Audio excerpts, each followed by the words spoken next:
es el punto. Bueno, ya son las 8 en punto, así que voy a empezar con la sesión de hoy. Que además, la verdad es que preparé otras cosas extras porque estoy súper segura que en hemato siempre hay dudas. Y solo una pregunta de hematología para el día de hoy, lo cual siempre me hace pensar que cuando no hay muchas preguntas del módulo que vimos la sesión pasada, o no entendieron nada o lo entendieron todo, que lo más probable, y me gustaría que fuera lo segundo, ¿verdad? Que lo entendieron todo. Sin embargo, vale la pena repasarlo muy bien. ¿Podría explicar el comportamiento de la prueba de Coombs dentro de las anemias hemolíticas predominantes? Sí. Esta prueba necesita ser considerada como un parámetro de peso dentro de los diagnósticos de los cuadros hemolíticos. Sí, también, para las dos. Sin embargo, en todos los pacientes que tratamos con anemias hemolíticas, el Coombs directo positivo, es decir, que hay algo, un anticuerpo ahí, es decir, algo autoinmune, anemia hemolítica autoinmune, no está en el 100% de los pacientes, porque por un motivo el anticuerpo no se llega a unir idealmente en la glucosa periférica del eritrocito, pero eso en la vida real. Pero en el ENARM, todo Coombs directo positivo en una anemia hemolítica es porque es algo autoinmune. Y por eso les puse estos cuadritos muy bonitos para que los puedan repasar. Bueno, primero, la primera de todas las reinas de las anemias hemolíticas, pues la anemia hemolítica autoinmune, que recuerden que es una enfermedad de etiología y comportamiento heterogéneo, donde el eritrocito va a estar destruido por actividad inmune contra los antígenos de su membrana. Entonces, esta anemia hemolítica autoinmune tendrá un Coombs directo positivo. ¿Cuál es el cuadro que esperamos nos pongan en el ENARM para pensar que es una hemolítica? Pues que en el cuadro de los estudios, es decir, en los laboratorios, existe hemólisis. Hemólisis, es decir, está elevada la DHL, está elevada la bilirrubina indirecta, puede haber coluria, hay esplenomegalia e ictericia, estrictamente en la anemia hemolítica autoinmune, con Coombs directo positivo. Esto es lo básico del hemolítica autoinmune. Entonces hay Coombs directo positivo. En otra enfermedad donde también hay anemia hemolítica, es el síndrome hemolítico urémico, en donde vamos a tener Coombs directo negativo. ¿Por qué vamos a tener Coombs directo negativo, Juan Alberto?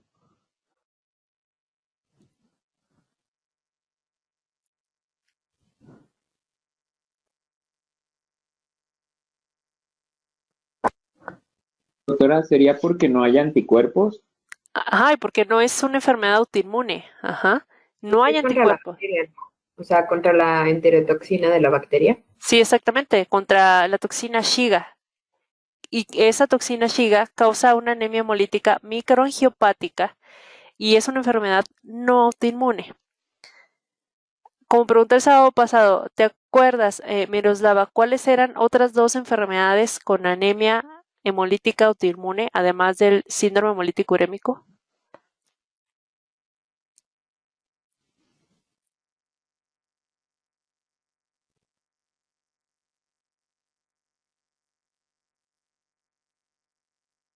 La que sigue, ¿no? La por RH. Esa sería por aloanticuerpos. Estrictamente otras anemias No microangiopáticas sería, sería no sería CID. y bueno, glucosa 6-fosfato, fabismo. Sí, como dijo, puso ahorita David, CID y síndrome de HELP. Esas serían las enfermedades con microangiopatía, microangiopáticas, ¿de acuerdo? Ahora bien, la siguiente.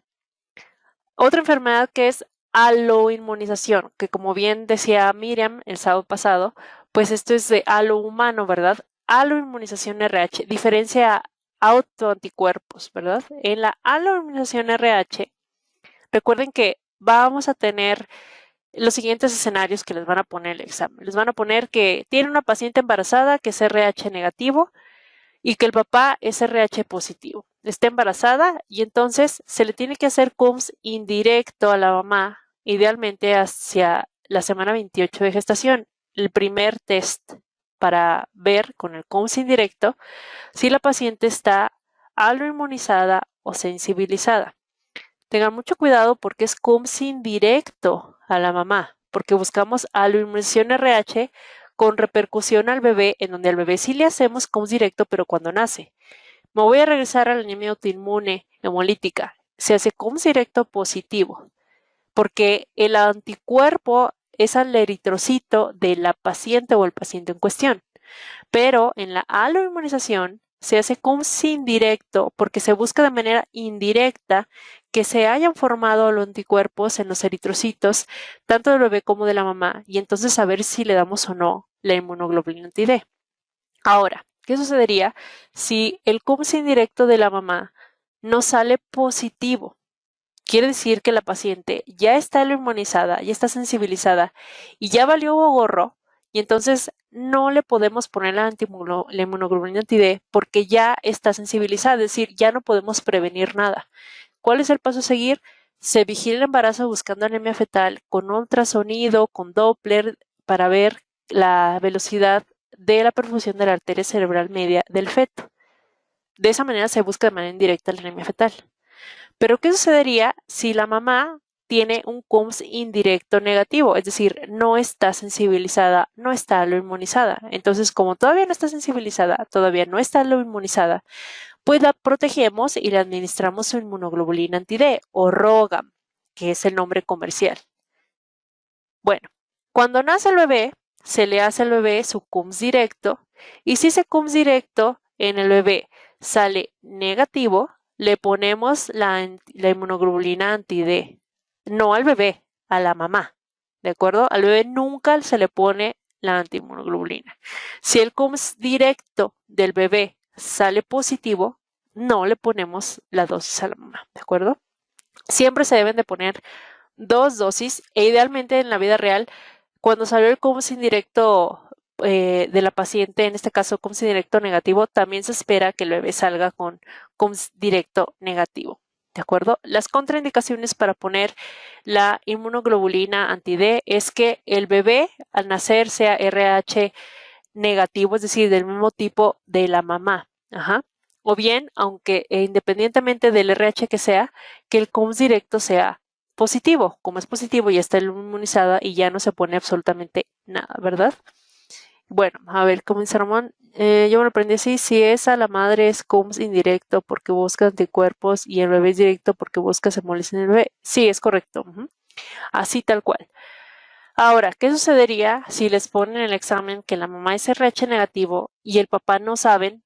Se asume que se tiene que hacer el CUMS y si ya no hay tiempo de hacer CUMS ni nada, se pone la inmunoglobulina anti-D, no importa, porque no sabemos qué pueda pasar con el bebé. ¿Y qué sucedería si les ponen el examen que la mamá es RH negativo y el papá es RH negativo? Pues no se hace nada, ni se hacen estudios, ni se aplica ROGAM, porque son del mismo RH, es decir, son homocigotos. Y entonces no hay necesidad de hacer nada más. Bueno, esa es la primera parte del resumen que les hice de lo de las anemias con CUMS.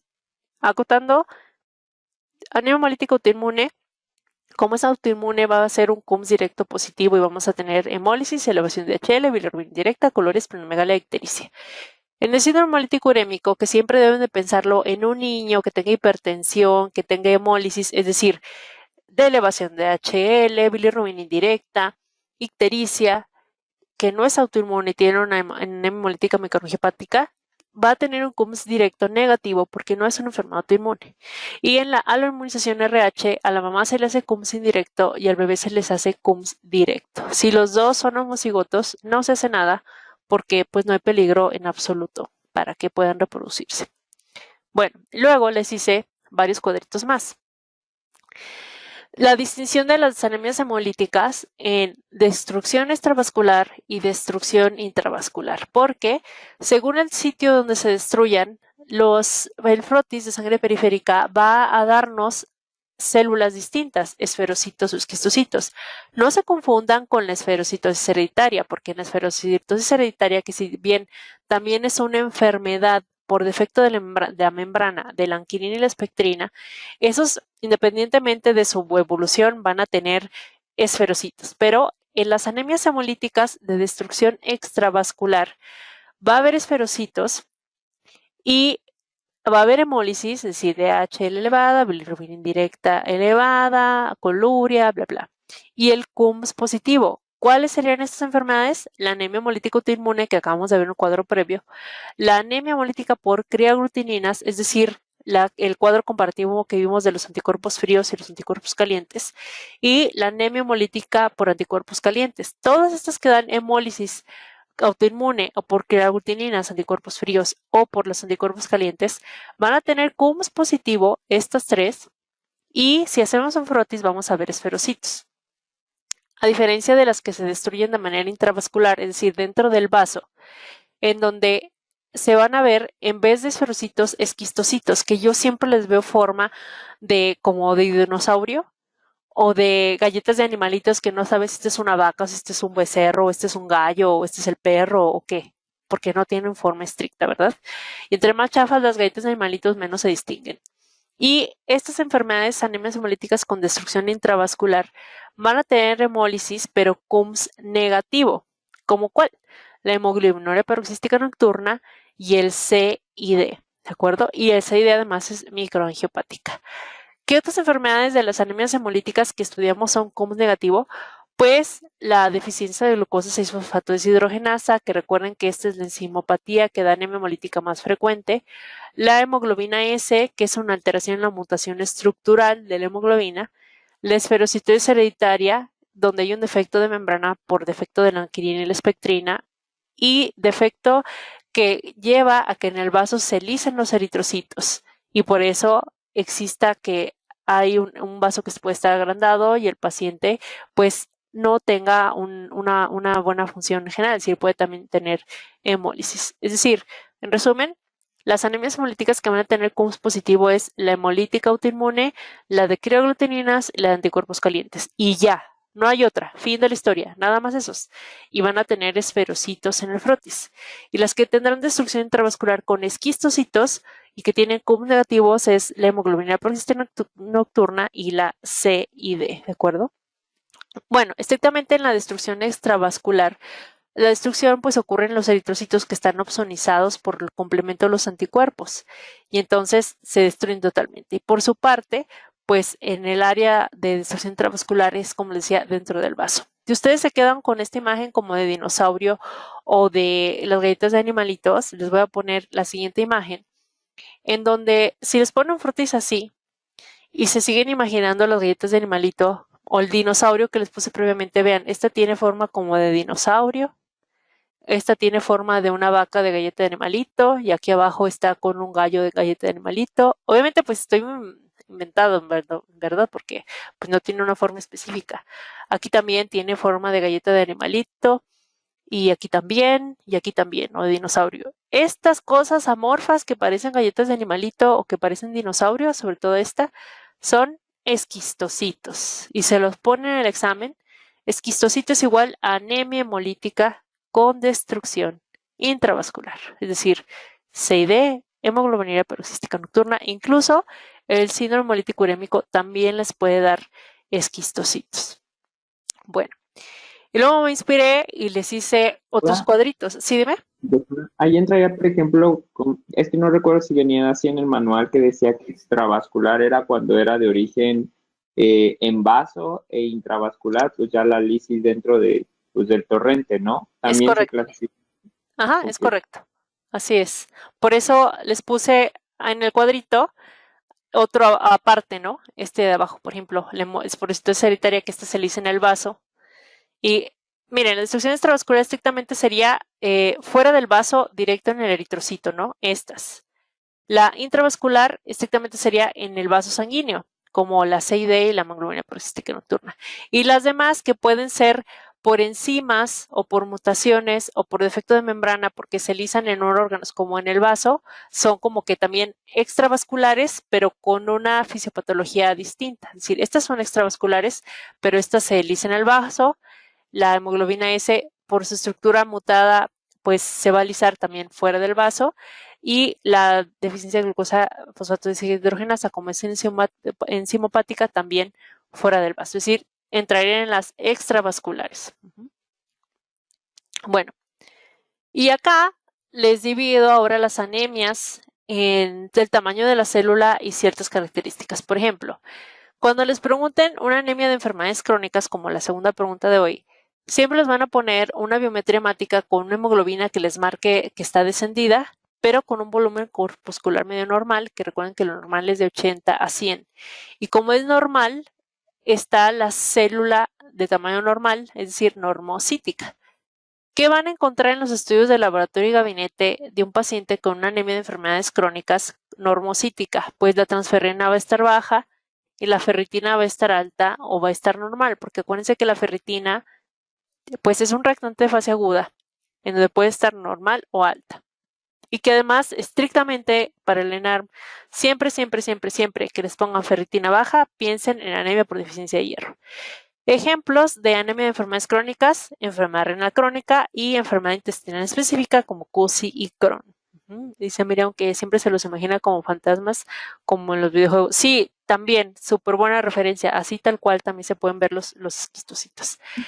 También por el significado griego que lo busqué ahorita, y que significa esquistos de dividido y citos, algo así de hueco, como hueco. Entonces son como fantasmas de los eritrocitos. Fantasmas huecos, ¿no? Sí, son los fantasmas de los eritrocitos, ¿no? Es una muy buena mnemotecnia. Y bueno, en la anemia por deficiencia de hierro, como saben, es la más común de todas las anemias habidas y por haber. Va a haber un volumen corpuscular medio bajo, es decir, menor de 80. Entonces, como el volumen corpuscular medio va a estar bajo y la célula está chiquita, es microcítica. Y en estado más avanzado de la enfermedad, pues los pacientes tienen una anemia microcítica hipocrómica, las dos. En las etapas iniciales, habitualmente, todavía ni siquiera hay anemia, ¿verdad? Y están normales los valores, pero ya en la tercera fase avanzada ya tienen hipocromía y microcitosis. En los estudios de laboratorio y gabinete, la transferrina va a estar alta, la ferritina va a estar baja. ¿Por qué? Porque el hierro está bajo. Y el transportador de unión o la saturación de unión a hierro, pues va a estar alta, ¿verdad? Y las que es T y BC. Y notas agregadas en la deficiencia de hierro, no olviden, pues la más común de las anemias. En la anemia por deficiencia de cobalamina o vitamina B12 y anemia por deficiencia de ácido fólico o B9, el volumen corpuscular medio va a estar alto, es decir, la célula va a estar grande, entonces es una anemia macrocítica. En estudios de gabinete, si hacemos un aspirado de médula ósea, vamos a encontrar megaloblastos, neutrófilos hipersegmentados, es decir, que tienen más de 2 o más de 3 segmentos. Eritropoyesis ineficaz, es decir, se están formando células, pero las células son incompetentes. Entonces, como son incompetentes, no hay leucocitos que trabajen bien, no hay eritrocitos que trabajen bien, no hay plaquetas que trabajen bien, y por eso puede haber pancitopenia. Pancitopenia es cuando las 3 líneas celulares están fregadas. Bicitopenia es cuando 2 líneas celulares están fregadas. Por ejemplo, anemia y leucopenia, pero plaquetas normales, ¿verdad? Y además, estos pacientes con anemia por deficiencia de B12 o B9 pueden tener también bilirrubina indirecta alta ligeramente porque hay eritropoyesis ineficaz, hay pancitopenia y puede haber lisis y reticulocitos un poco bajos. En las notas, estrictamente, si separamos la B12 de la B9, recuerden que clínicamente la deficiencia de cobalamina, el paciente nos van a decir en el examen que tiene datos neurológicos como parestesias en miembros inferiores, en brazos, que tiene deterioro cognitivo, ese deterioro cognitivo es reversible, es decir, al dar el tratamiento el paciente ya recupera el estado cognitivo normal, además que pueden tener alteración de la marcha como ataxia y la reserva de cobalamina es de 3 años.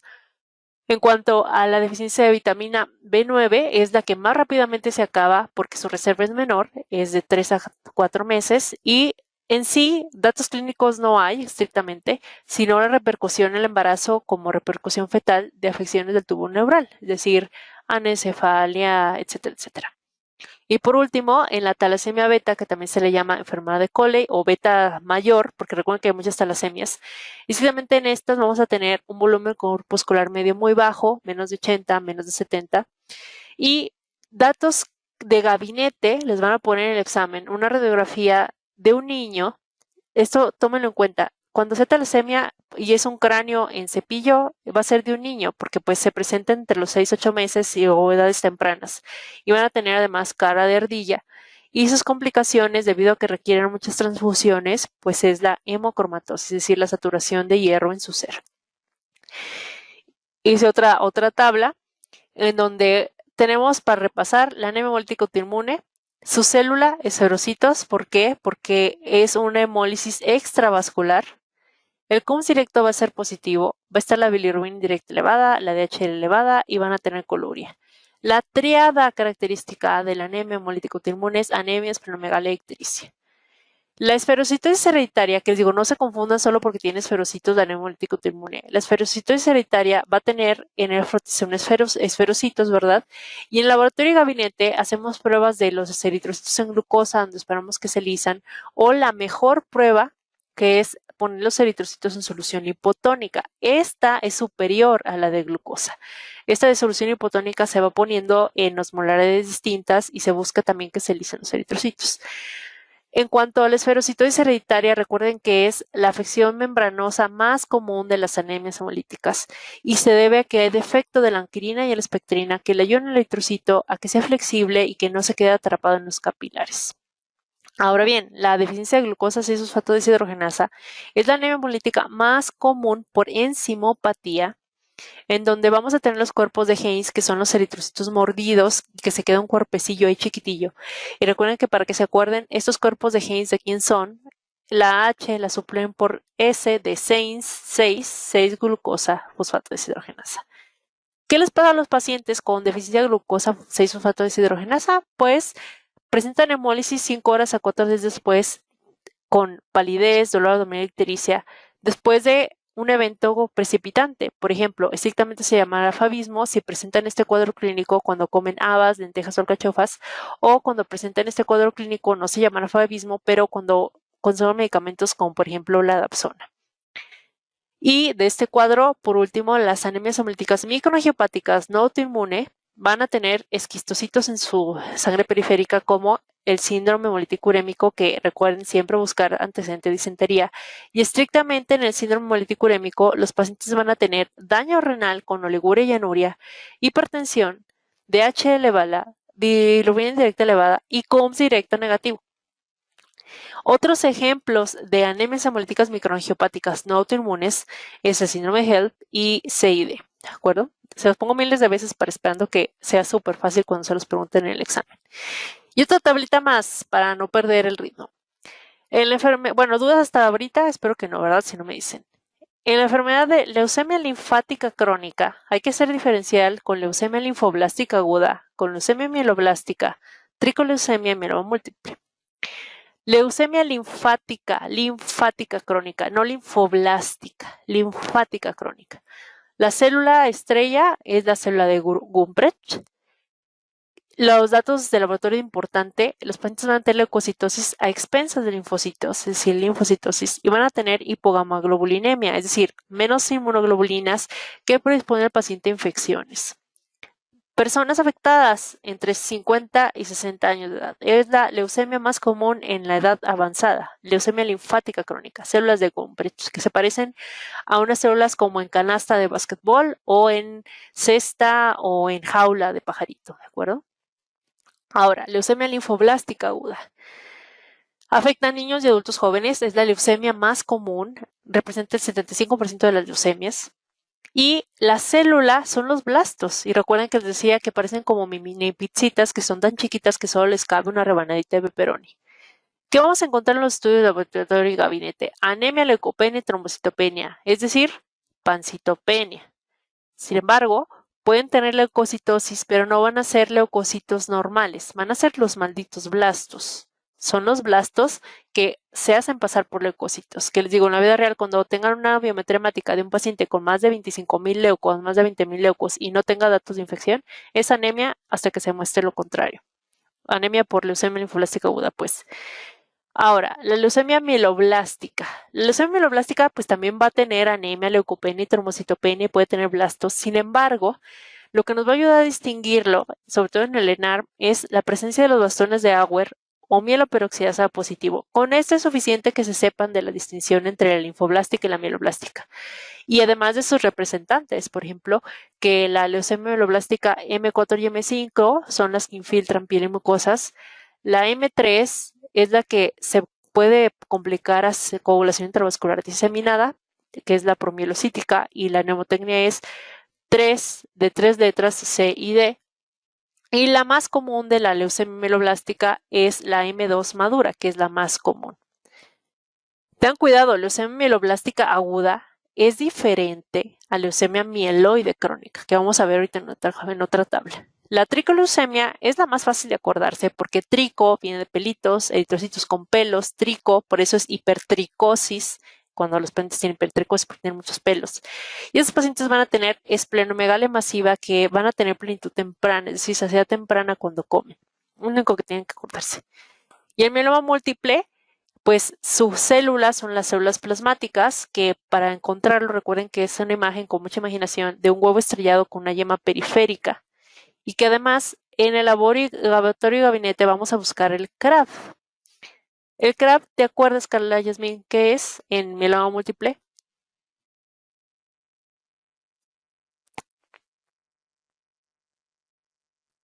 No, no recuerdo, doctora. ¿Tú te acuerdas, Isaac? No, doctora, no recuerdo. A ver, déjenme ver a quién le pregunto. Tiene que ver con algunos, no sé, bueno, con criterios que evalúa, por ejemplo, la R es de renal en relación a la creatinina, la A en relación a la albúmina, No, la B anemia. era perdón, sí, anemia. La B era por bones, de las lesiones que producen sacabocado en los huesos, Ajá. y la primera C no me acuerdo, la verdad. Calcemia. Exactamente, el calcio. El calcio. Miren, en la vida real, el mieloma múltiple es múltiple, literal. O sea, está en muchas personas. Toda persona con hipercalcemia piensen que es cáncer hasta que se muestre lo contrario. Porque recuerden que es un síndrome paraneoplásico. Incluso es una urgencia oncológica, la hipercalcemia. Y hay que hidratar a los pacientes que tienen hipercalcemia y darles furosemide.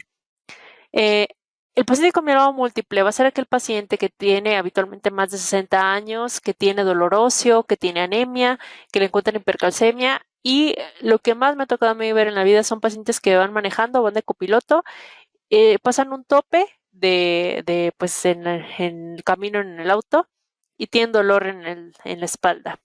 ¿Por qué? Porque tuve una fractura vertebral. Así, o sea, ese es el signo de Zabaleta Martínez, ¿no? Después de pasar un tope que les duele la espalda, es porque se rompió una vértebra.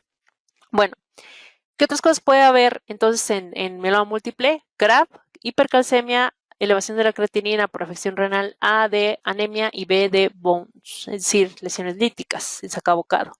Serie ósea, entonces vamos a encontrar sacabocado y lesiones osteolíticas, estrictamente. Otro hallazgo en el mieloma múltiple es que al hacer un frotis de sangre periférica vamos a ver la imagen de Rouleaux, es decir, que son eritrocitos en pila de monedas. Y... Perdón. ¿Sí? Yo otra cosa que le echo al mieloma múltiple es que además de que le gusta comer cangrejo, le gusta comer salmón por su clasificación, bueno, para determinar su severidad, ¿no? Y su riesgo. Ah, sí, de Durisalmon, por ejemplo. En esa, ahí sí toman en cuenta la albúmina que decía Ramón. Ahí sí tomas en cuenta la albúmina, tomas en cuenta la beta-glicoproteína. Ahí sí se toma en cuenta para Durisalmon, para el pronóstico de la enfermedad. Ajá. Bueno, de las enfermedades o síndromes mieloproliferativos, se los pongo aquí en naranja, que son la policitemia vera, la trombocitosis esencial, la mielofibrosis y la leucemia mieloide crónica, que es diferente a la leucemia mieloblástica. Y los pongo en naranja porque pongo aquí el diferencial con los síndromes mielodisplásicos, que es diferente a mieloproliferativo. En donde los mielodisplásicos vamos a tener como célula la anomalía pseudopelger. ¿Tú te acuerdas? Dejen ver, aquí le voy a preguntar a María Guadalupe Ayala, ¿cuál era la célula pseudopelger o qué característica tenía? No, doc, no me acuerdo. No te preocupes. La característica es que, a diferencia de los neutrófilos hipersegmentados, de las anemias megaloblásticas macrocíticas como deficiencia de cobalamina y deficiencia de ácido fólico, la anomalía pseudopelger es que el neutrófilo no se puede segmentar. Es decir, tiene 2 segmentos nada más y los hipersegmentados tienen 4 o 5 segmentos. Es la diferencia. El laboratorio y gabinete de los síndromes mielodisplásicos en las piedras médula ósea va a estar hipocelular, hipercelular o normocelular, entonces es difícil llegar al diagnóstico. Pero de los mieloproliferativos tienen características pues muy especiales que son muy fáciles de diagnosticar, en donde la célula no tiene una específica la policitemia vera, pero también se le conoce como enfermedad de Vázquez. Vamos a tener los estudios de gabinete biometría con hemoglobina elevada, hematocrito elevado y el gen JAK positivo. Y como datos clínicos, son personas que tendrán eritromelalgia, es decir, dolor en las palmas y en las plantas, y van a tener una coloración rojiza. Por otra parte, van a tener prurito ecogénico, el cual se caracteriza por tener prurito en su piel de 10 minutos alrededor después de bañarse, independientemente si es agua fría, caliente, hirviendo, en un spa, con jabón, con burbujas, sin burbujas, que tengan inyección conjuntival o que tengan datos de trombosis. Mientras que la trombocitosis es esencial, esta es esencialmente de plaquetas, o sea, solo plaquetas elevadas y ya, o sea, no hay elevación de hemoglobina, no hay elevación de hematocrito, ni elevación de nada, solo las plaquetas. Y como dato clínico, digamos, antecedente, pues son pacientes que van a tener trombosis. Son pacientes que además sí pueden tener hidromelalgia, que los puede confundir con policitemia vera, pero la diferencia es que los pacientes con trombocitosis esencial no van a tener prurito ecogénico, no van a tener inyección conjuntival, sí pueden tener trombosis, pero hay otra cosa, pueden tener JAK, ¿verdad? Pero lo que les va a ayudar a distinguir entre trombocitosis esencial y policitemia vera es que aquí solamente las plaquetas están elevadas, ninguna otra cosa, solo las plaquetas. Otra enfermedad que es un síndrome mieloproliferativo, pues la mielofibrosis, que acuérdense que me aventé ahí todo un rollo de cómo la historia de la migración, de si la médula ósea estaba fibrosa, todas las células iban a migrar y como estaban migrando se iban de su patria, de esa tristeza y lloran en forma de lágrima, dacriocitos, se forman los dacriocitos y debido a que las células migran de la médula ósea a otros órganos, se van a ir al hígado y se van a ir al vaso y van a dar hepatosplenomegalia. Si les preguntan cuál es el síndrome mieloproliferativo que tiene más hepatosplenomegalia, pues es esta, la mielofibrosis. Acuérdense de la historia que inventé de la migración. Y por último, la leucemia mieloide crónica. Ahora tengo una pregunta. ¿Sí? Y en relación, por ejemplo, de los órganos que van a complementar hígado o vaso, ¿los dos se empiezan a crecer al mismo tiempo o hay uno de predominio? Como por ejemplo, migraron a vaso y ya después que vaso ha crecido, también sigue hígado y empieza a crecer hígado. Pues fíjate que a los dos los suele invadir al mismo tiempo, sin embargo, es más rápidamente evidente la esplenomegalia que la hepatomegalia por el tamaño de los órganos. Entonces, si te pregunta cuál primero se nota, el vaso y luego el hígado. Ajá. En mielofibrosis. En el caso de policitemia vera, puede también haber infiltración a hígado y vaso, pero es poco común. Y en el caso de la tricoleucemia, que no está en este cuadro, quien crece es el vaso, ¿de acuerdo? Entonces, por tamaño, el primerito es el vaso, en manifestarse su megalia, vaya. Y por último, la leucemia mieloide crónica, que no es lo mismo que leucemia mieloblástica. En la leucemia mieloide crónica tiene la peculiaridad de que todas las células inmaduras están presentes, es decir, blastos, mielocitos, monocitos, bla, bla, bla, bla. Y además el paciente va a tener leucocitosis, como bien decía Ramón hace rato, pues va a tener cromosoma Filadelfia, es decir, translocación 922, que es el cromosoma Filadelfia, ¿no? Espero que haya quedado mucho más claro con estos cuadros que me aventé para ustedes. Y bueno, ahora le voy a preguntar, Roberto, ¿cuál es el diagnóstico de esta imagen?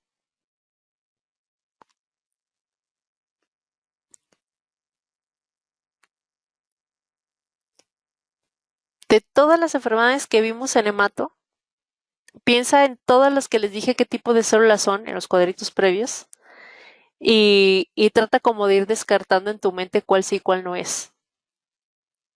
Me da la impresión que es es que no me acuerdo de su nombre, pero la que es como de canastas.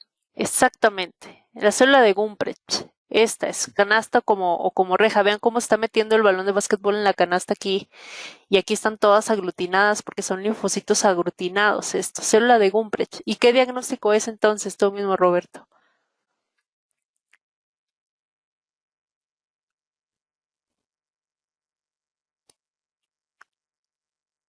No me acuerdo, doctora. No, ay, no. Es la que es linfática, leucemia linfática. Ajá, leucemia linfática crónica. Me voy a regresar para que vean la tablita. Miren, les voy a contar una historia súper rápido. Yo me di cuenta que me daba mucha satisfacción dar clases cuando estaba no me acuerdo en dónde estaba, déjenme me acuerdo. Pues desde la secundaria les daba clases a mis compañeros, pero me di cuenta cuando estaba en la prepa y que los amigos de mi hermana querían entrar a la preparatoria, iban a hacer el examen y les di clases ahí en la casa de mis papás. Y un día, cuando eran 25 los alumnos, un día que estaba yo preguntándoles cosas y me contestaban mal, me acuerdo que era día del niño y les pedí unas pizzas para celebrar. Y ya todos tenían hambre, olía súper rico a pizza y todo. Y les dije, les voy a preguntar a todos una pregunta. Y no vamos a comer hasta que los 25 me contesten bien todas. Pues pasaron 4 horas hasta que todos me contestaron bien. No va a pasar eso hoy, pero de verdad sí quiero que quede súper, súper, súper claro. Entonces soy intensa desde hace miles, miles de años. Aquí está, célula de Gumprecht. Leucemia linfática crónica, ¿de acuerdo? Recuerden, personas entre 50 y 60 años, hay leucocitosis con linfocitosis y hay hipogamaglobulinemia. La célula característica de leucemia linfoblástica aguda son los blastos, de leucemia mieloblástica, bastones de Auer y mieloperoxidasa positiva, la tricoleucemia, células en pelitos y mieloma múltiple, células plasmáticas que son como huevo estrellado con la yema en la periferia, ¿de acuerdo? A ver, Juan Pedro Becerra, ¿cuál es el diagnóstico de esta imagen?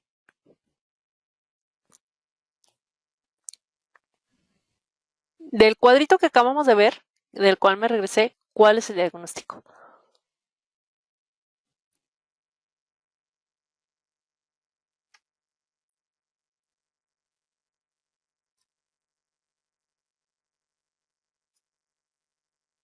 ¿Tú qué dices, Fer Sánchez? Son las mini pixitas, ¿no? Leucemia aguda. Sí, exactamente, es una leucemia linfoblástica aguda. Miren, aquí está la pizzita chiquitita con un pepperoni que apenas le cabe. Estos son los malditos blastos que dan la leucemia linfoblástica aguda. Ujú. Bueno, muy bien. Ahora déjenme ver quién le va a preguntar. Ah, perdón, es que a veces no me acuerdo quién le pregunté a quién no. Pero a ver, Alma Irina, ahí te va la siguiente imagen, déjame la pongo. ¿Qué diagnóstico es este?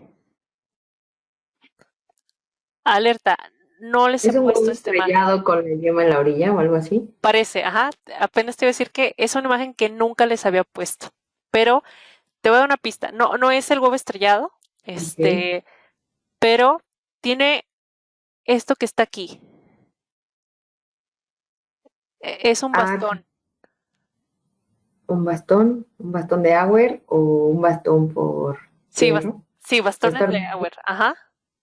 Ok, entonces si es bastón de Auer, quedamos que es leucemia mieloblástica. Exactamente, leucemia Ah, mieloblástica. ¿Qué estudio esperas que esté positivo, José Manuel Pastrana, en este paciente que tiene leucemia mieloblástica? ¿Qué tendrá positivo, además de los bastones de Auer?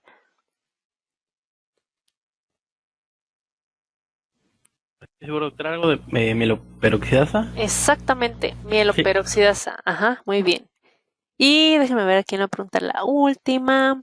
A ver, Alan, a ti. ¿Cuál es el diagnóstico?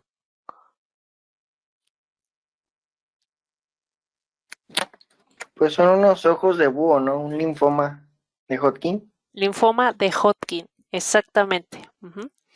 Bueno, ¿dudas de lo que les puse hoy? ¿No?